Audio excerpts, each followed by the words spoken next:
Welcome to விடாஸ் kitchen. எனக்கு சூப்பரான ஒரு ரெசிபி ஒன்று பார்க்க போகிறோம். ப்ரௌனி. சாதாரணமாக ப்ரௌனினா நம்ம மைதாவில் செய்வோம். இதுக்கு மைதா தேவையே இல்லை. எதில் செய்யுதுன்னு சொன்னால் நீங்கள் ரொம்ப ஆச்சரியப்படுவீங்க. சக்கரவள்ளி கிழங்குல தான் நான் ப்ரௌனி செய்திருக்கேன். நான் 200 கிராம், இது 200லேருந்து 250 கிராம் இருக்கும். சக்கரவள்ளி கிழங்கு எடுத்துக்கலாம். நல்லா வாஷ் பண்ணிவிட்டு சுத்தம் பண்ணிவிட்டு மண்ணெல்லாம் இருக்கும் அதெல்லாம் க்ளீன் பண்ணிவிட்டு நான் ஏர் ஃப்ரையரில் இதை வேக வச்சு எடுத்துக்கிறேன். 180 டிகிரி செல்சியஸில் 15 மினிட்ஸ் 15 நிமிஷம் நான் வேக வச்சு எடுத்துக்கிறேன். நீங்கள் இட்லி தட்டில் வேக வச்சு எடுத்துக்கலாம், இல்லை குக்கரில் வேக வச்சு எடுத்துக்கலாம். அடுத்து அது அப்படி இருக்கட்டும். இப்போ வெண்ணெய் 120 கிராம் எடுத்திருக்கேன்.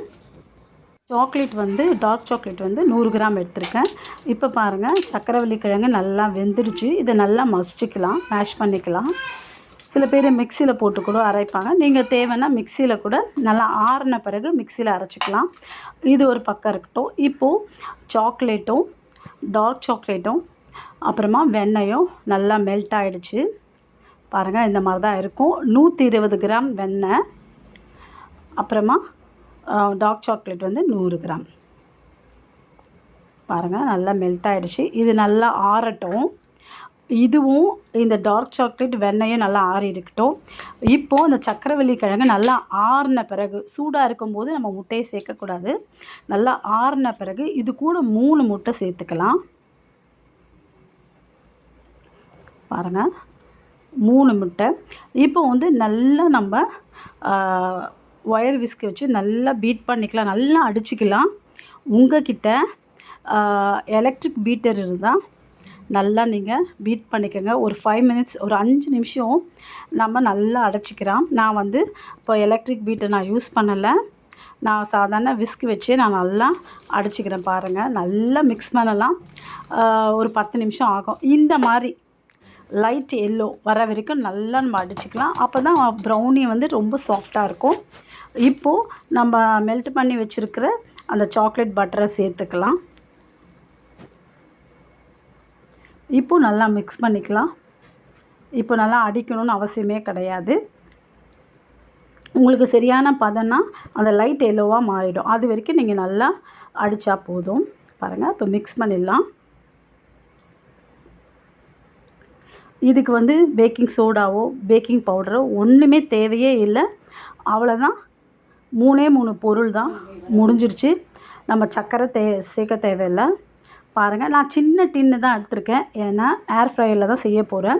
இந்த சின்ன டின்னு தான் உள்ளே வைக்க முடியும். உங்கள்கிட்ட பெரிய 8 இன்ச்சஸ் டின்னு இருக்கும்போது நீங்கள் ஏர் ஃப்ரையர்லையும் செய்யலாம், ஓடிஜிலையும் நீங்கள் பேக் பண்ணலாம்.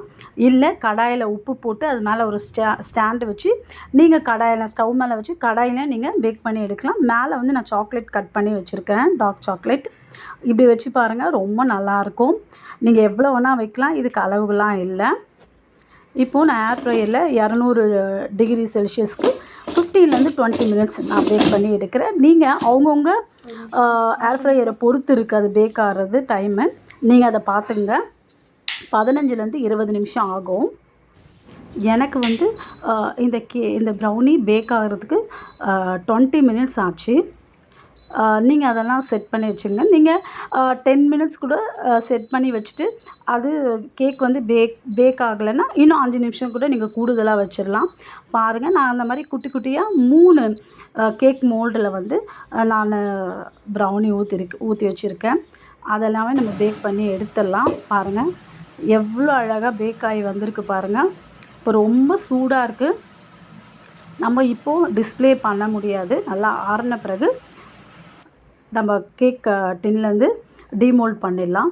இப்போது ப்ரௌனி நான் 3 கேக் டின்னில் ஊற்றிருக்கேன். இப்போது டீமோல்ட் பண்ணியாச்சு. எப்படி இருக்குது பாருங்கள், ரொம்ப சூப்பராக இருக்குது, ரொம்ப சாஃப்டாக இருக்குது.